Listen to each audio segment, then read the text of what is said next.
Here we have a Grevillea spider flower, cultivated one. But I'm showing you this one because it is covered with seed pods. The flowers have gone to seed and quite prolifically. And we can see the seeds here.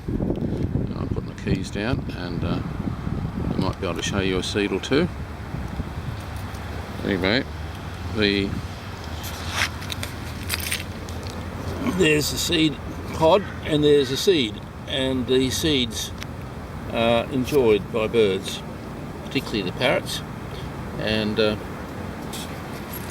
so I recommend that you plant some of these Grevilleas. There's different species, but this one, whatever it is, maintains a lot of seeds, develops a lot of seeds, and is obviously the one that you want to plant for your birdies. And then if you pick off these things, that will encourage more flowers. So at this stage is when you pick them.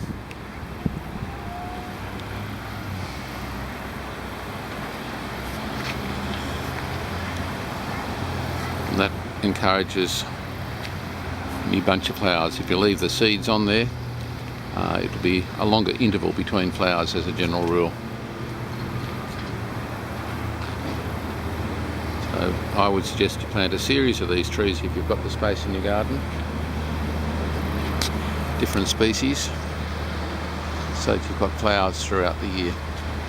And that will attract in your honey eaters and your rainbow lorikeets, various insects, particularly if you're growing it in Australia. And will enrich your habitat environment. There you are. Look at that, talking about insects. Here's one that's just come in.